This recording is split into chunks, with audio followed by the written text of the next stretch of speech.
शहर बगदाद से कुछ फासले पर एक छोटी सी बस्ती थी, जहां एक बूढ़ा शख्स अपनी आखिरी जिंदगी के दिन गुजार रहा था।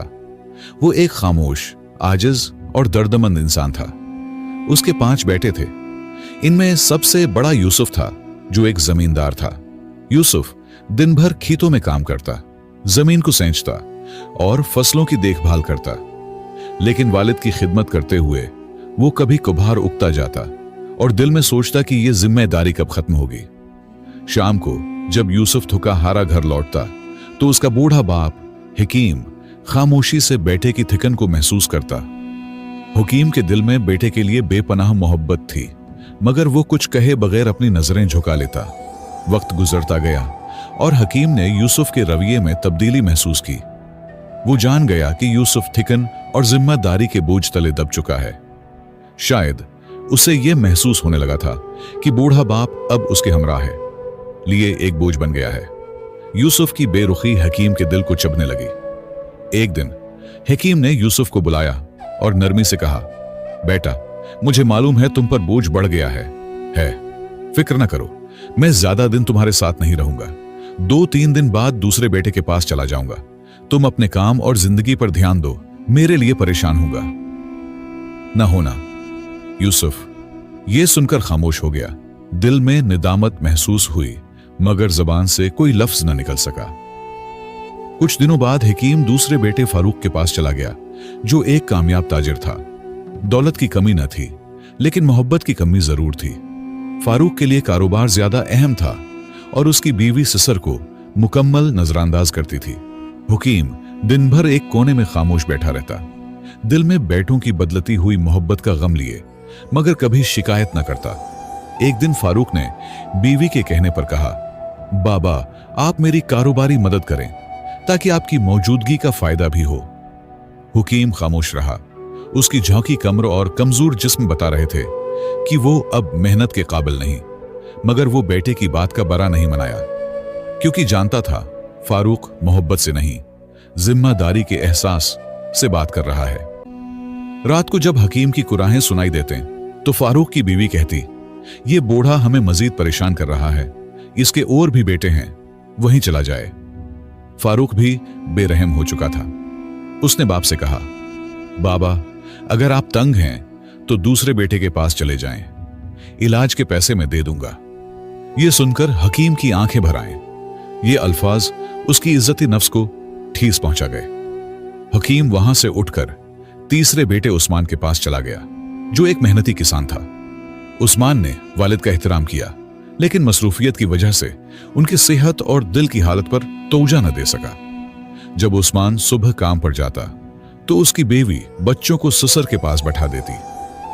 बूढ़ा हकीम बच्चों की देखभाल करता रहता। इसकी आंखों में थिक्न और दुख झलकते थे।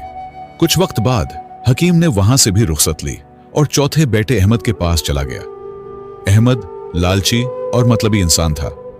उसने बाप को खुश आमदीद कहा, मगर सिर्फ लालच की बुनियाद पर। जब उसे मालूम हुआ कि वालिद के पास कुछ नहीं, तो उसने भी बिगांगी अख्तियार कर ली। बीवी ने ससुर को बोझ समझा और कभी खिदमत न की, बल्कि तकलीफ देती रही।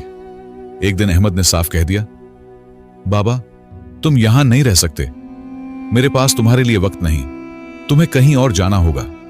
यह सुनकर हकीम का दिल टूट गया। उसने हमेशा के लिए अपना दिल खो दिया। अपने सबसे छोटे बेटे अब्दुल्ला के पास जाने का फैसला किया। अब्दुल्ला एक गरीब मगर मेहनती शख्स था। वो दिहाड़ी लगाकर बाप की दवाएं लेता और घर का खर्च चलाता। उसकी बीवी नेक दिल और खिदमत गुजार थी। वो ससुर को माँ बाप का दर्जा देती और दिल से खिदमत करती। हकीम ने अब्दुल्ला की मोहब्बत और खिदमत देखी तो उसका दिल खुशी से भर गया। उसने अब्दुल्ला और उसकी बीवी को ढेरों दुआएं दी। वक्त गुजरता गया, मगर हकीम की सेहत बिगड़ती गई। अब्दुल्ला बाप की हालत देखकर अक्सर रो पड़ता। एक दिन हकीम ने अब्दुल्ला को पास बुलाया और आहिस्ता से कहा, बेटा, मेरे दिन पूरे हो चुके हैं, अल्लाह तुम्हें खुश रखे। मेरी आखिरी वसीयत है कि बगदाद की फिला गली में चाबर नाम के एक बूढ़े शख्स के पास जाना, उसे मेरा नाम बताना। वो तुम्हें वो अमानत देगा जो मैंने उसके पास रखी थी। वो अमानत सिर्फ तुम्हारे लिए है। उसे अपने बच्चों की बेहतर जिंदगी है के लिए इस्तेमाल करना। बाकी भाइयों को कुछ भी न देना। ये कहकर हकीम ने अब्दुल्ला का हाथ थामा और दुनिया से रुखसत हो गया। अब्दुल्ला पर गम के पहाड़ टूट पड़े। उसने बाप की तदफीन की और सब भाइयों को इत्तला दी। सब भाई जो वालिद को बोझ समझते थे अब जनाजे में शरीक हुए। अब्दुल्ला ने कहा, बाबा जान ने मुझे एक इमानत है सौंपी थी, लेकिन मैं उसे सिर्फ अपने लिए नहीं रखना चाहता। अगर आप सब चाहें तो हम उसे बराबर तकसीम कर लेते हैं। भाई फौरन बोले, अब्दुल्ला जाओ और इमानत ले आओ, फिर सब में बराबर बांट लेंगे। अब्दुल्ला बगदाद गया। चाबिर से वो इमानत ली। जब संदूक खोला तो इसमें बगदाद के बाजार के कीमती दिकानों के कागजात, उशरफियां और जियूरात थे।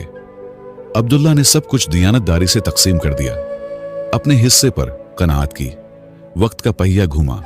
बड़े भाइयों में से एक कारोबार में तबाह हो गया, दूसरा कैद में चला गया और बाकी दौलत खो बैठे। मगर अब्दुल्ला ने मेहनत, सच्चाई और बाप की दुआओं से तरक्की की, यहां तक कि पूरे बाजार का मालिक बन गया। अब वही भाई जो कभी वालिद को बोझ समझते थे अब्दुल्ला के दर पर सवाली बनकर आए।